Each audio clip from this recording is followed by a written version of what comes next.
que tú has puesto en mi corazón poder traer.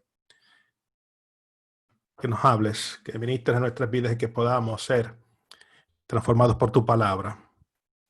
Y eso lo pedimos en el bendito y maravilloso nombre tuyo, Jesús. Amén. Bueno, mis hermanos, quiero darle primero también la bienvenida a Francisco, que no había tenido la oportunidad de saludar a Francisco y a su esposa y familia que son parte de esta reunión esta mañana. No sé quién más se nos quedó, por ahí veo también a Marlene. Bendiciones, Marlene. Si se me quedó alguien, pues me excusa. Me imagino que Carmen está con Dani ahí también. En esta mañana vamos a continuar hablando acerca de la epístola del apóstol Santiago. Y ya después de 3 sermones, pues ya hemos concluido el primer capítulo. Entramos en esta mañana en el capítulo 2 y vamos a hablar acerca de la primera parte de este capítulo 2, los versos del 1 al 13. Y nos dice la palabra del Señor, y como lo ha puesto nuestro hermano Dani aquí, muchas gracias, Dani, por ayudarme con todo este asunto. Hermanos míos, no tengáis favoritismos en la fe de Jesús el Mesías, nuestro Señor de la gloria. Porque si en vuestra sinagoga entra un hombre con anillo de oro, con ropa espléndida, y también entra un pobre con vestido andrajoso, y miras con agrado al que trae ropa espléndida y dices, siéntate tú aquí confortablemente, y dices al pobre, quédate tú allí de pie, o siéntate aquí debajo de mi escabelo, ¿no seréis parciales entre vosotros mismos, viniendo a ser jueces de malos pensamientos? Oíd, hermanos míos, amados, ¿no escogió Dios a los pobres según el mundo para que sean ricos en fe y herederos del reino que prometió a los que lo aman? Pero vosotros habéis afrentado al pobre. ¿No os oprimen los ricos y ellos mismos los arrastran a los tribunales? ¿No son ellos mismos los que blasfeman el precioso nombre que fue invocado sobre vosotros? Si en verdad cumplid la regia ley según la Escritura, amarás a tu prójimo como a ti mismo, hacéis bien. Pero si hacéis acepción de personas, cometéis pecado y sois convictos por la ley como transgresores. Porque cualquiera que guarde toda la ley pero tropiece en un punto, llega a ser culpable de todos. Porque el que dijo, no adulterarás, también dijo, no asesinarás. Ahora bien, si no adulteras, pero asesinas, te has hecho transgresor de la ley. Así hablad y así haced, como quienes van a ser juzgados mediante una ley de libertad. Porque el juicio será sin misericordia para el que no hizo misericordia. Con la misericordia se gloría contra el juicio. Esta es la palabra del Señor para el pueblo del Señor en la mañana de hoy. Y déjenme decirles que yo he batallado inmensamente con lo que voy a decir en esta mañana. Y claro, en el día de ayer surge que ayer por la noche el hermano Victoriano me envió un mensaje por WhatsApp que él estuvo viendo.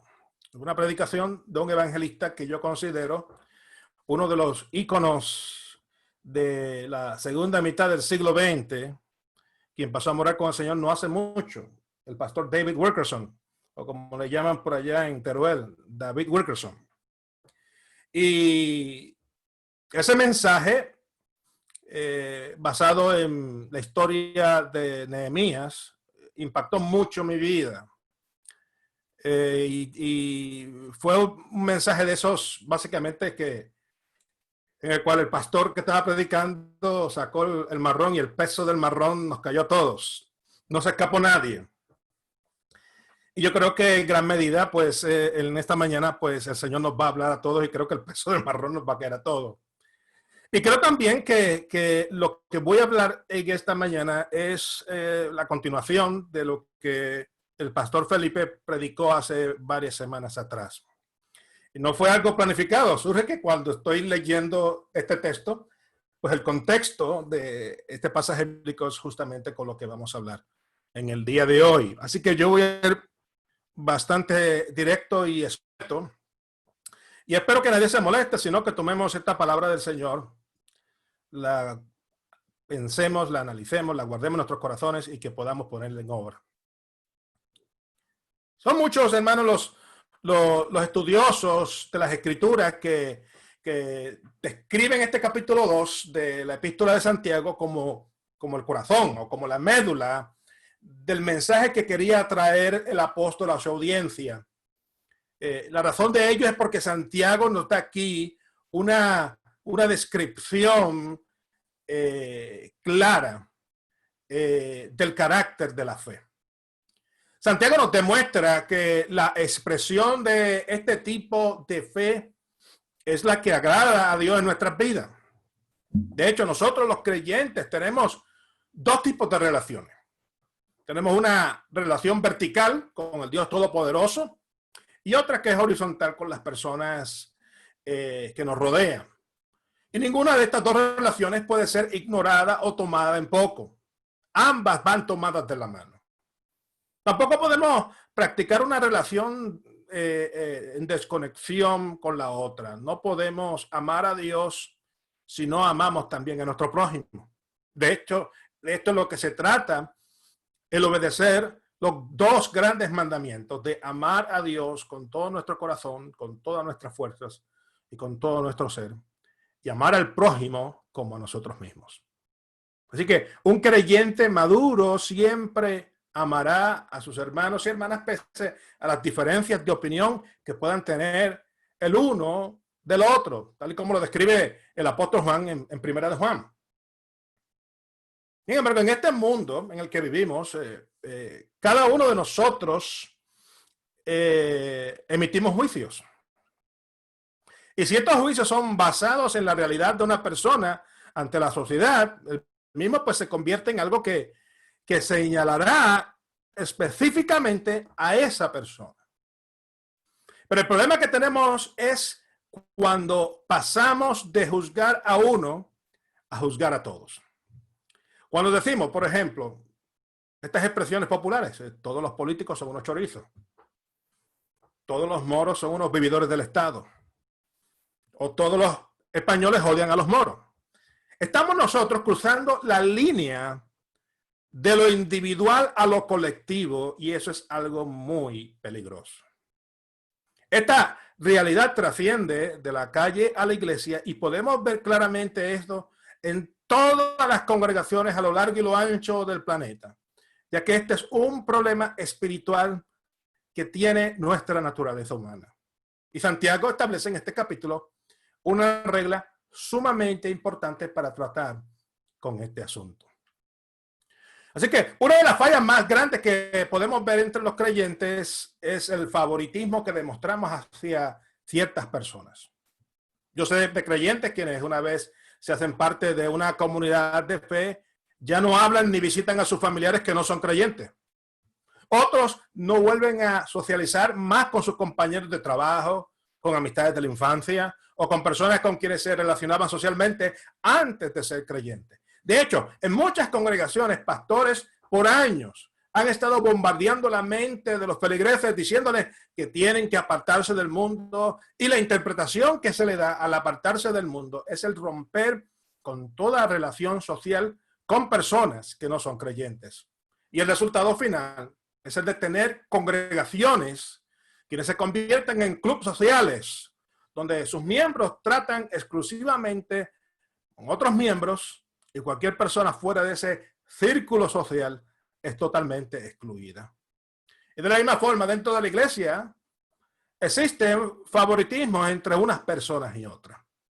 Los latinoamericanos quienes no socializan con españoles, españoles quienes no socializan con latinoamericanos, jóvenes quienes evitan socializar con los adultos y adultos quienes no soportan socializar con los jóvenes. También tenemos la socialización de comodidad, es decir, yo socializo con la gente que están de acuerdo a mi criterio, que son más de acuerdo a como yo pienso, y evito hacer conexión y amistad con personas a quienes considero antagonistas a mi forma de ver el mundo. Bueno, mis hermanos y hermanas, Santiago en esta mañana nos rompe esa burbuja Y nos dice que si nosotros hacemos estas cosas, estamos bien mal delante del Señor Jesús. De hecho, Santiago nos dice en esta escritura que la fe en Jesucristo que tenemos los creyentes es incompatible con el tratar a unas personas mejor que a otras. El tratar a unas personas mejor que a otras es un acto de discriminación, lo cual va en contra de la palabra de Dios. Si nuestro corazón está lleno de Cristo, lo que expresaremos es de acuerdo a lo que Cristo vivió y enseñó. Y si usted discrimina por razones raciales, por la edad de la persona, por su nacionalidad o porque piensa diferente a usted, entonces usted no está viviendo de acuerdo a la palabra de Dios. Santiago nos dice en una forma muy clara que existe una conexión muy definida entre lo que está en nuestro interior y lo que está en nuestro exterior. Es decir, nuestros actos y favoritismos están acorde a lo que está en nuestro corazón. Nuestras acciones están ligadas al carácter de nuestro interior. Y si nuestro interior no está acorde a Jesucristo, tenemos un gran problema, ya que no estamos nosotros viviendo una vida conforme al corazón de Dios. Así que lo que podemos ver a lo largo de esta primera parte de este capítulo 2 de Santiago es un mensaje claro a que no seamos oidores olvidadizos de la palabra de Dios, sino que seamos hacedores de la misma. Y este mensaje se convierte en la luz del sol que saca hacia afuera nuestro pecado de favoritismo de unas personas hacia otras.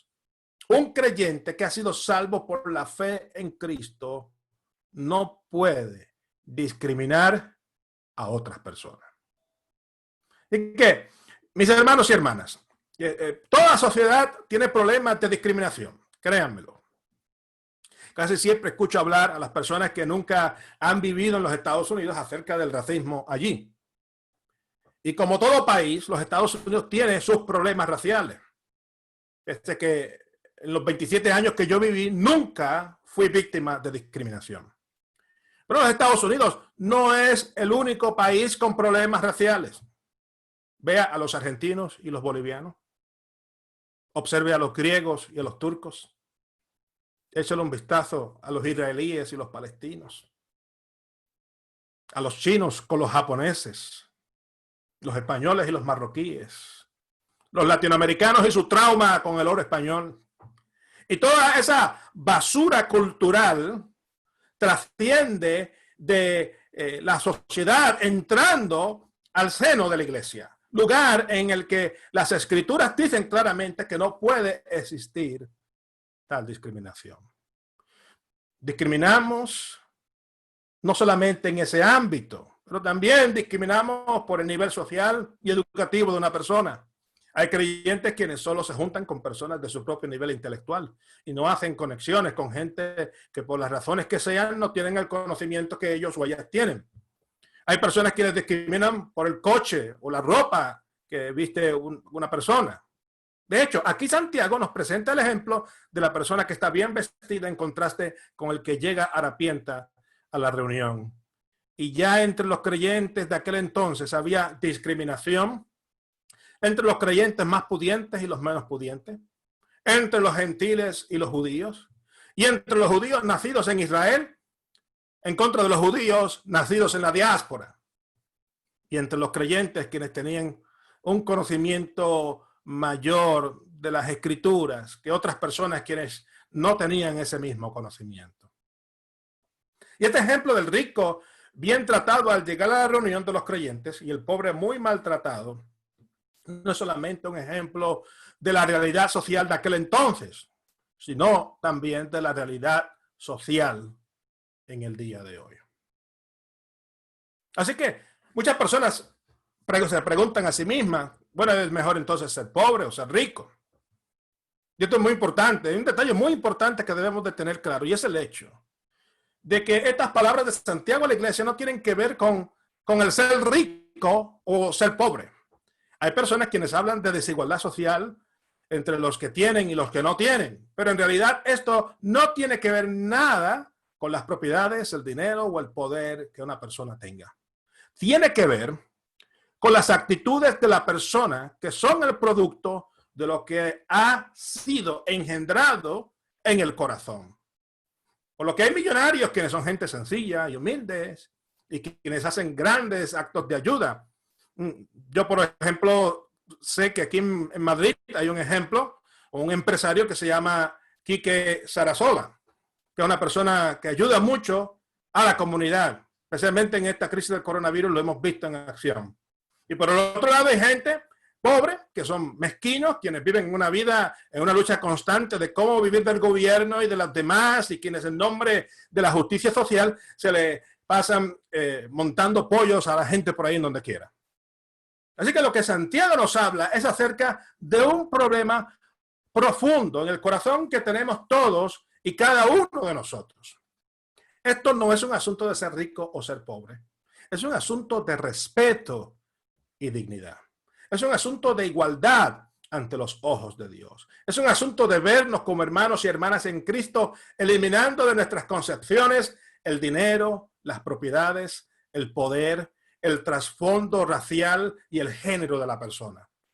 Así que en respuesta a la pregunta de si es mejor ser pobre que rico, les digo que eso no importa. Lo que importa es que seamos personas justas, quienes no tengamos favoritismos con nadie. Porque cuando nosotros vamos a las Escrituras, podremos darnos cuenta que la fe cristiana es una fe imparcial. Los creyentes en Cristo somos llamados todos a vivir esa fe imparcial. Y permítanme decirles que esto es un asunto del alma. Por años la sociedad ha tratado de ser igualitaria. Allá para el año 1917, unos tíos que tenían por nombre Vladimir Lenin y León Trotsky querían una sociedad igualitaria en Rusia y tomaron por la fuerza el control del gobierno, asesinaron a la familia real y a partir de ahí la sociedad pasó a ser un ente totalmente controlado por el Estado. Luego, para finales de la década de los 1950, dos hermanos, Raúl y Fidel Castro, pensaron que el pueblo cubano necesitaba un gobierno de justicia social e igualitario. A ese dúo se le une un médico argentino que se llamaba Ernesto Guevara y juntos tomaron control del gobierno. Y en el nombre de esa justicia e igualdad social se han cometido en la isla de Cuba miles de atrocidades.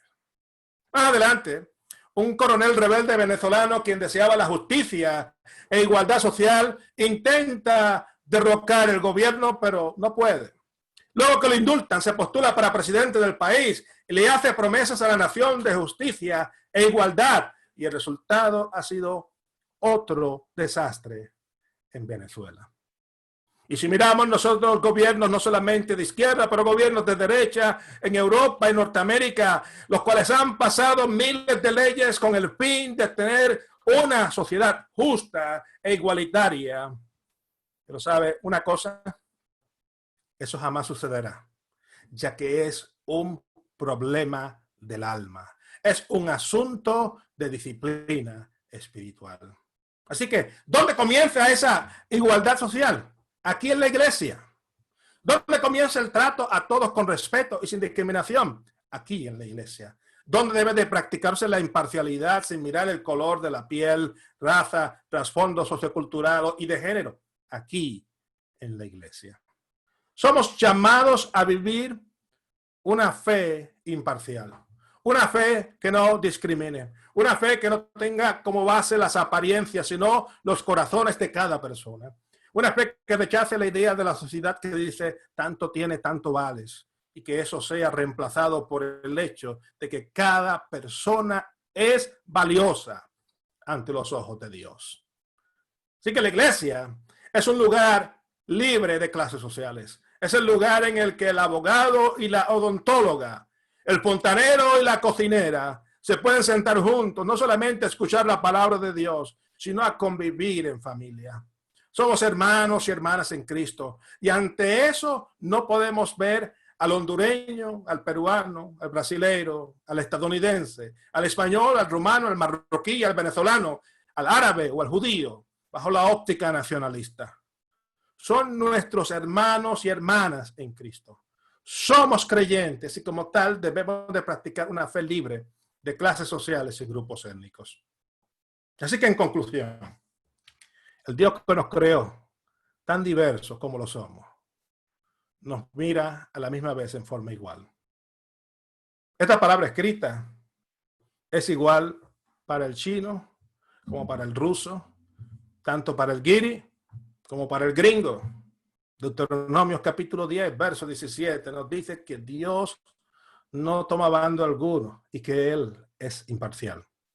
Y debido a ello, establece leyes, primeramente al pueblo de Israel y ahora nosotros, la iglesia, para ser imparciales. Así que en esta mañana, en medio de una sociedad a nivel global convulsionada por el discrimen y la desigualdad, la iglesia tiene que levantarse y demostrar el carácter de Cristo. Y esto comienza en casa. Que Dios nos ayude a poder vivir la vida que Él demanda de nosotros. Amén. Señores, que esta mañana he traído tu palabra.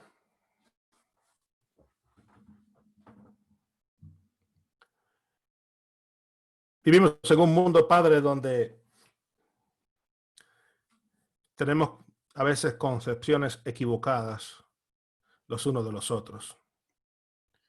Y si pudiéramos remover por un momento todas esas concepciones equivocadas, podríamos descubrir que el mundo que tenemos a nuestro alrededor es maravilloso.